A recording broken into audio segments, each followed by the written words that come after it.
I was in my late 50s already, and I knew. And then with my years of experience in the university, it will be very difficult for me to get another job. The inflation is still high. Cost of living is the highest ever been. More young people feel anxiety about the job security for the future. AI replacing some of the general workplace. Company trying to cut costs by adapting more AI. There's a lot of anxiety in Singapore now. In Singapore, many of us work hard and care for our family, and push through pain every day is normal. At my clinic, we meet people just like you, high functioning, high stress, and secretly very, very tired. And very sick and tired of pain in the joints, and secretly tired from nagging pain in your neck, back, even in your arms and extremities. With just 20 minutes for a week, chiropractic care can help you to relieve all those pressures. Chiropractic care can help you to feel more energized, focused, but most importantly, pain-free. For all my followers out there, I'm offering a one-time free AI posture check at my clinic. No posture, and just want to let you know we're here to help. For more information, you can check out the description box. Back to the video. Welcome to our channel. Today, our guest, actually consider a viewer, right? You're writing to us, and Tommy said I have a very interesting story to share. So our channel is always open to people who want to share their different interesting story in Singapore. Okay, Dr. Jenny, thank you for coming to your podcast. Actually, Singapore has changed a lot. It's not, to me, it's not the same Singapore anymore. In those early days, one obvious difference is the cost of living. Oh, now it's much higher. Now it's very high. No, at that time it was very comfortable. At that time, there's no such thing as COE. Oh, everybody can have a car. There's no for us. I came as a lecturer actually, if you like, as a junior lecturer, quite a low level, and then even at my own salary, we could afford to buy a car straight away. The salary is around 5,000 Sing dollars. 5,000 Sing dollars. It's considered quite high, right? Like 85. 80 is quite high. You know that in Singapore, you come in, you have to see if you can get the employment part. That level of salary can get it is high. It is very comfortable salary to buy a car, not just buy. Back then, probably like 10% down payment. Much lower. Yeah, and there's no ABST if you second or third property. No, none of those. Then no COE, no ERP, no. Where I find cost of living is an very important part actually, because if the cost of living is low, you lose a job. It's not so. You can cushion you for quite a while. There's a lot of anxiety in Singapore now. The inflation is still high. Cost of living is the highest ever been. More young people feel anxiety about the job security for the future. We have AI replacing some of the general workplace, and in fact, company trying to cut costs by adapting more AI. We don't know if that's a bubble or not, but yeah, definitely running a business become more difficult. Banks are earning a lot more every day. OCBC just every year they're saying we have a record high profit. DBS record high profit. Singtel record profit, but people's living situation become having definitely more anxieties and more uncertainties. Tommy has a very interesting journey. Viewer can be more patient to follow us along. I'm sure you will definitely get something out of this. Before you come to Singapore, there are some, I would say, leading or opportunity disguised as an unfortunate event that leads you here today. You are originally from Hong Kong and you went to UK to study. However, failed that exam completely, which is totally direct your life into different directions. Back to Hong Kong, working under your father, would say, as an investment broker. And that's where you met your wife. So it's not completely waste of experience, like finding the love of your life in such situation. After this two event, I want to ask, especially when you years in UK and preparing your exams to be passed the exam, did you ever feel that was time wasted, effort wasted? I look at life quite differently. I was on a training program, and then it was preparing for the exam. I failed the exam, then all those years were wasted. That's part of my life philosophy. I look at life quite differently, and then so in fact all those years in UK, put away the exam result, I would say I had a fantastic life there. In fact, I was all prepared just to stay put. When you got the news that life gonna definitely take a different turn by passing the exam, did you ever question why you punished me like this? is why you try to crush me by... I don't see that as a punishment, actually. Even at that time, you don't know. I felt it was unfair. I was a good student when I studied, and I was a good worker when I started working. And throughout that, I was on an approved training program. The company is committed to give me the right experience. Exam came, and then when the examiners looked at my experience, basically he said it's counted for not asked me to restart again. So I felt unfair. You know, I signed up for approved training, and then now you tell me all this experience is not counted. The other major concern was this exam is for chartered engineer, and if you fail that, for me, in my case, it will put years back in my career. You never thought that was time wasted because you have to start from the beginning again if you wanted to. Right. At that time, I was living in the UK. I enjoyed my time in UK. I enjoyed the experience, actually. You call me a failure, but actually I have worked those years. I have gained those experience. The experience don't disappear. Still benefit from those experiences even today. Then you went back to Hong Kong, trying to do a little bit of a different career choices, such as investment, be a stockbroker, which is very unusual career type. And then met your wife by sheer luck or higher divine that you found a job listing from Singapore. When I went back to Hong Kong, I can start with another profession, which will be the same. I still have to start from scratch. If I join engineering, I still have to start from scratch.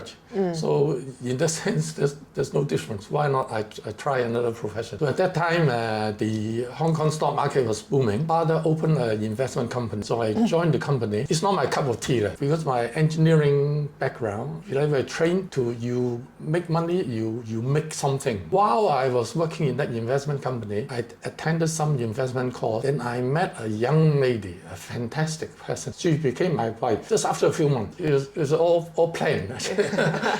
How can all this happen in such a short time? So you are single, attend more course. Actually, in the tennis course, at least you have some common interest. Who knows, you can meet someone there. Both of you guys came in 1985. You worked for NTU for 20 years. 25 years. Then we were just talking off camera, like how the NTU tenor is very, very different than the other country tenors definition. So coming in 2010, the college decided to do a review. Although you have done a lot of research for the college, teaching a lot of students, the university decided to let you go. Yeah. When that happened, what's going through your mind? I was desperate. I was basically in my late 50s already, and I knew it's. And then with my years of experience in the university, it will be very difficult for me to get another job. Which is still very valid today if you are in your 50s. Right. In not sure other places, but in Singapore it's still very difficult to get a job. Especially when that was happened nearly 20 years ago. And at that time the retirement age is still around 55 or something. So when you are in your late 50s and then you go and get a job, and the person will tell you, it's time for you to retire. What are you doing here? I face a lot of challenges. I try a lot of things. Actually, I apply to jobs. One is I apply to jobs, and then the other thing is in the end I get the freelance. Kept me going. I got some engineering job. Now I also did some writing. I also started writing books. We have quite a few here. If you are seeing here, this is all written by Dr. Tommy Wong. You wrote about 30 books. No, 30.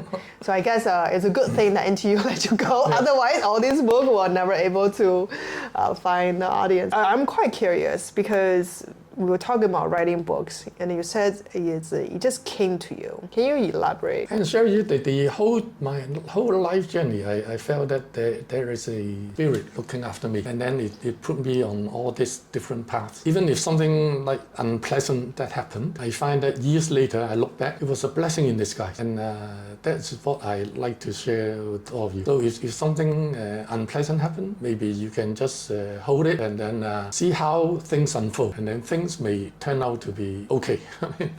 Okay, so for my books, I definitely felt that the spirit was in me. And then I lost a job at the university. That could be looked as a major disaster at the physical level. At the spiritual level, I took it that it was the spirit who took me out of the university. It wasn't the university that fired me. I have time and space to write the book, and that's been happening for nearly 20 years. I don't know whether you know about book writing. You know, it's quite difficult to keep on writing, keep on having material. For me, I'm very blessed. All my material, I believe, comes from the spirit. Whenever I get inspiration, I can just sit down and write. All these books, they don't take me long to write, actually. Usually, how long it will take you to write a book? Okay, depends on this book is very thin. It's a very thin book, actually. So about 100 pages. Wisdom for living after being fired. Actually, this can be super relatable for a lot of people nowadays.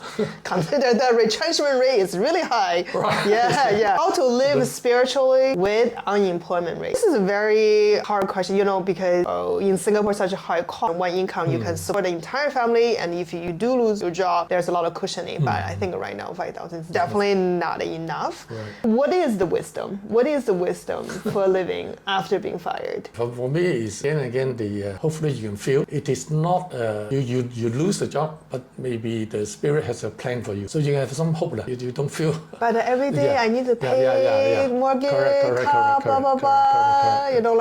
I am very focused. The other thing I find is you just believe. Okay, the spirit has a plan for you. Can feel a lot calmer. That will help you to find another job. Or is that just simply human psychology?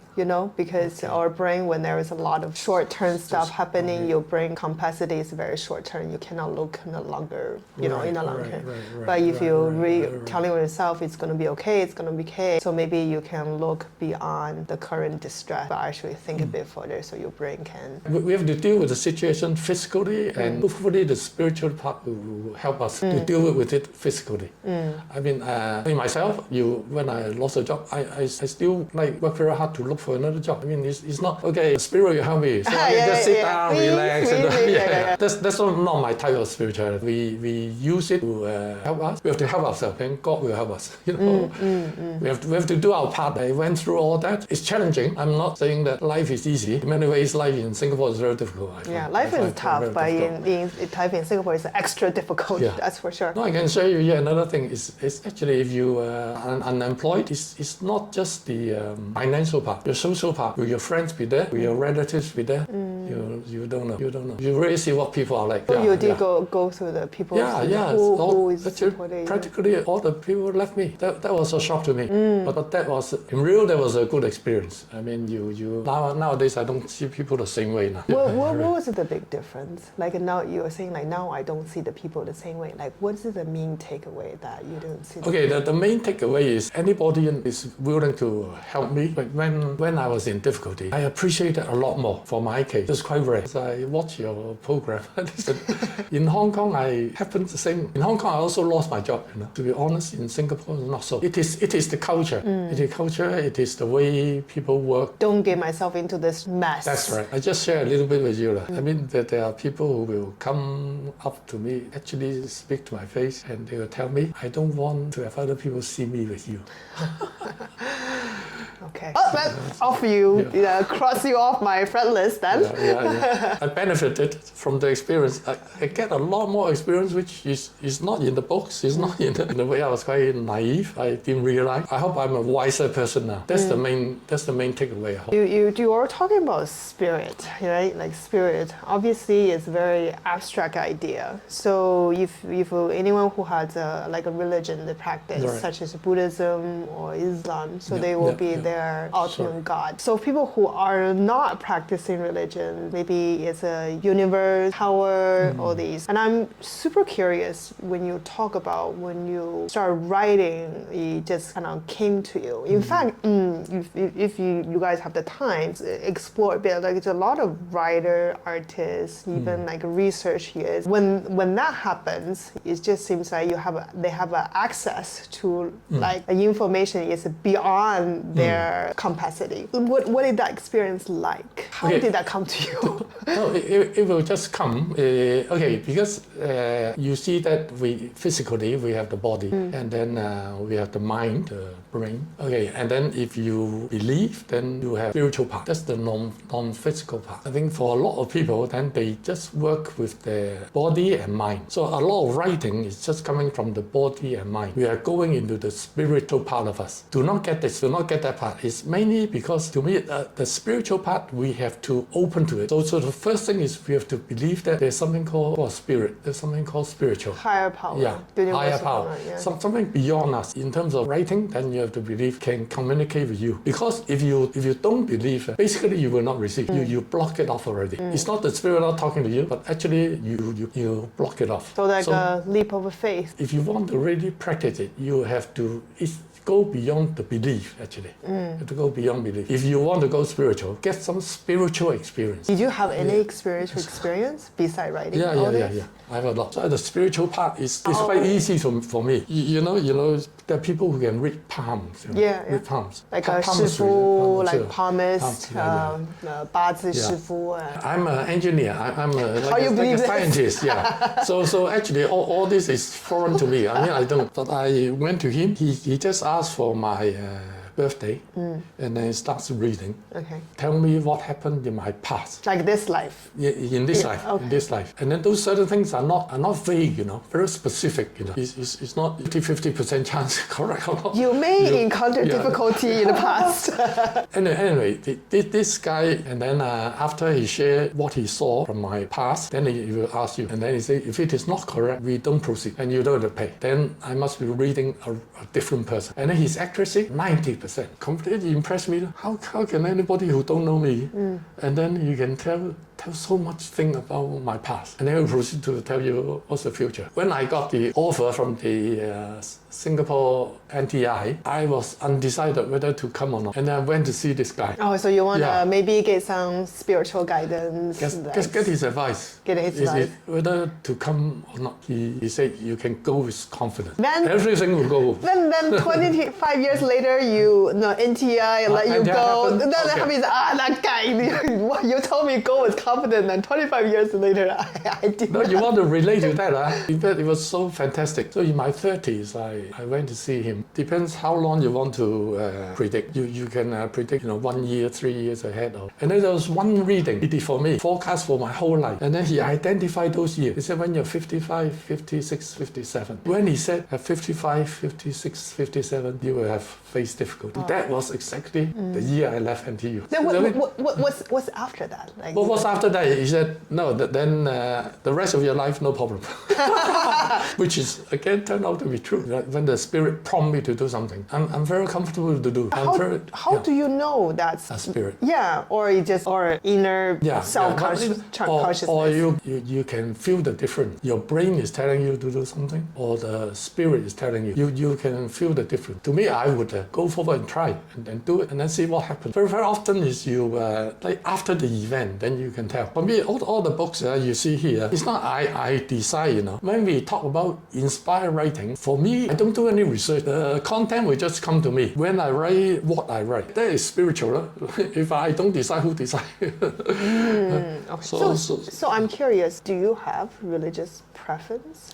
No, I don't follow any religion. I don't follow any religion. Then all religions or higher power answer 3 questions: where we come from, why we're here, and where we're gonna go. What is your answer for that? But the first and the last is, to me, is not so important. But why we are here, that is very important. So we believe that we are souls, we are not the bodies. At some point, then the soul will incarnate into the body. It's the soul, before it enters into the body, then it's somewhere else. Why does the soul want to come into a body? Because the soul wants to do something something on earth in this world. We want to do something good for the world. That is my life philosophy. Do we do here? To me, is we must do something good for the world. So do you see? So it's not about making money. It's not about anything physical. It's not about ourselves. The main key to me, my life is about the rest of the world. What I can do for others. Before we come, we have a mission already. Decided what to do already. So we come and then we do, and then after we have finished what we are meant to do, it's time to go. We come and we go. That is one physical life. And what about all these people, like day trading, day trading on Forex, during their work time, hating their job, and then just day trading and try to invest everything in Fortune 500. I mean, it looks like their life is, I don't know what's the meaning behind that. What about someone who is lost, either through pressure of life or uncertainty, challenging life, they just completely lost. And how can they find the way out? Read a book. You can read this book. To me, it's a lot of people, masses, only look at life at the physical level. Physical problem actually cannot be solved at the physical level. To be the solutions in the spiritual level. Even today, we have all these wars going, and then you fight each other and then you try to kill each other. After so many years, we still have wars fighting, killing each other. Dealing it at the physical level, which is what the politicians are trying to do. Real solution is at the spiritual level. We see beyond the body. But how to see beyond the body? Oh, how to see? I think every day people just worried about things. Right. Like, how can they... Okay. So the everyday worry is like you say, cost of living and all that. Yeah, uncertainties, anxieties. Yeah. Well, the simple case things is worry doesn't help, At the physical level is you have to get some work. Spiritual part can help is broaden your outlook. Maybe somehow some work is not in your area, but maybe you broaden your outlook, you try, and then you can get that work. Like for the past 20 years, I try many things. Because some I get, a lot of things I don't get. What did you try? Like beside engineering, beside writing, beside... No, on the online. In Singapore, when you are in your late 50s, actually they think you are too old already. One thing is online, they don't ask you your age. Like even today, I can apply for a job. They won't apply age, and then they may ask you your experience, and then you have the right experience. They will give you the job.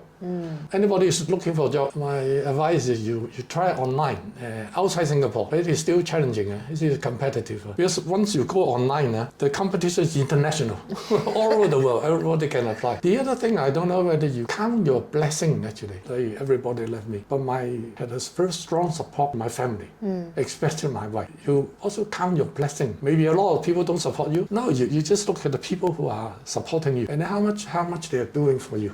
I think that one can make you feel better when if you go for interview. Which case your chances will be better. One is you go there, you are very desperate. If I don't get this job, I will die and all that. You can have the mindset. You go there, you just see how the job is. If you get, it's good. If you don't get, you don't have to die because there's somebody backing you all the way. Feeling is much more calmer. The energy, the vibe, I believe you have a better chance to get the job anyway. So that is how the spiritual part to me will help in a lot of cases. Not also illness, desperate, if you are very sad and then it doesn't help. But medically speaking, there's actually a lot of research like the patient's mindset.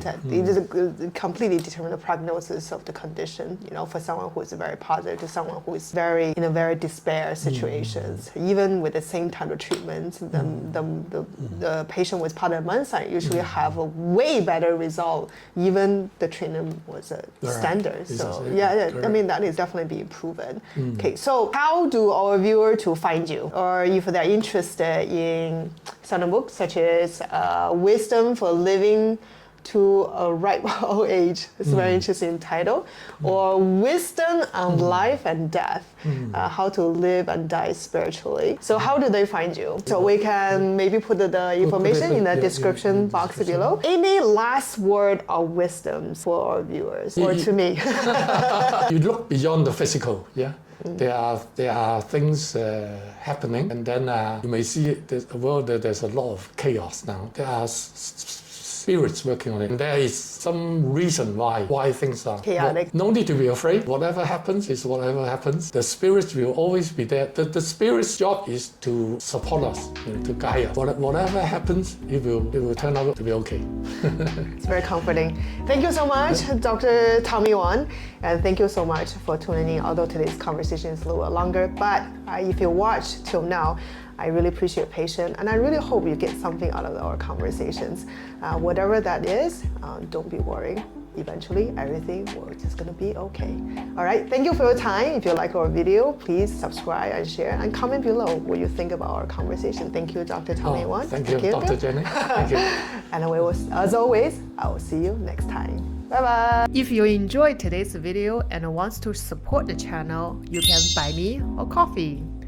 Every little bit counts. All the donations you put into Buy Me Coffee will put into better equipment, improve the production value, and perhaps more interesting guests. So every little bit helps. If you don't want to donate, that's cool too. Just making sure you share and like and subscribe. Thank you so much for your support. We won't be here without you.